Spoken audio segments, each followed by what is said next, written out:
it's not my time. It's the gentleman from Virginia. Will get his full 5 minutes, of course. And the gentleman from Virginia, Mr. Cline, is recognized. Thank you, Mr. Chairman. I want to thank our witnesses for being here today.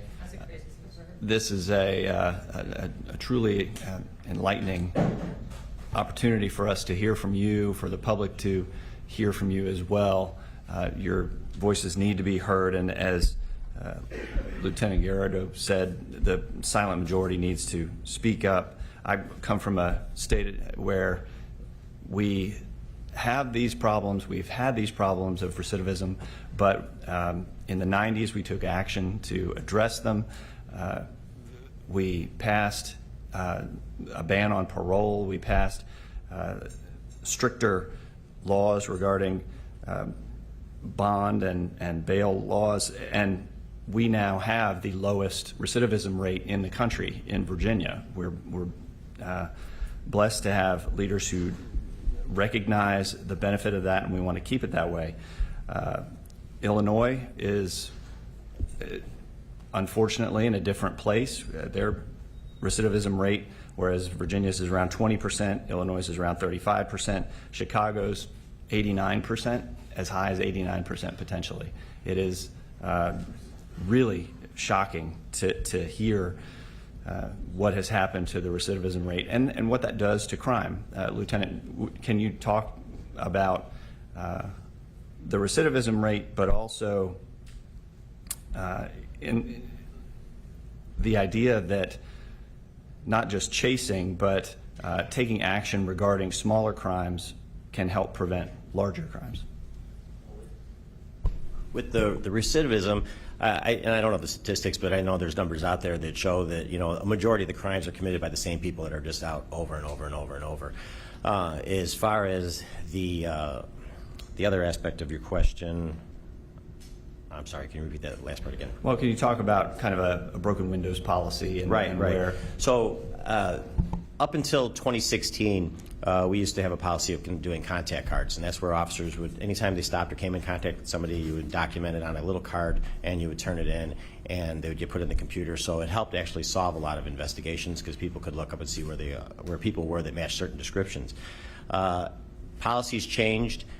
We went to an investigative stop report, which was 2 pages, took a ton of time to complete, and the numbers dropped big time. So before 2016, we were stopping anywhere from 450 to 500,000 people a year here in Chicago. So it's engaging with the public out there. It's proactive policing. That first year, 2016, we dropped to 108,000 stops, and it's dropped down to now where it's probably in about the 30,000 stops a year.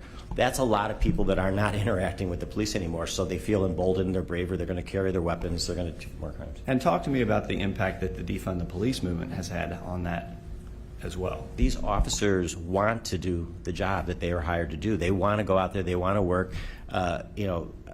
Helping people is in their DNA, and putting these restrictions on and making it extremely difficult, making them jump through hoops, making them spend all this downtime. Before it was quick. You'd stop somebody, you could do a contact card, you'd move on to the next one. When you have to stop and do a 2-page report in the computer, it completely hampers the whole process. And Officer Yanez, you mentioned your coworker who actually hesitated, and the impact of that Defund the Police movement on officers hesitating on the scene, whether it is to engage or to actually take action. Can you speak a little bit about the impact that the Defund the Police movement has had on officer responsiveness? I didn't say that. My partner never hesitated, but I can see that one of your coworkers, and maybe it was Lieutenant. Yeah, the lieutenant had mentioned that the officer was fighting with the gentleman with PCP, but I have seen a lot of it while I was an officer, that you second guess yourself, like even pulling your gun out during a situation where you kind of have a gut feeling. There's like, you got to get a number for that. And then so many different policies. It's so hard to be a proactive officer nowadays because of all the limitations that you have as an officer, as a liability. What's led to 2,000 officers short this year, 350 resignations, lateral transfers, as you were talking about.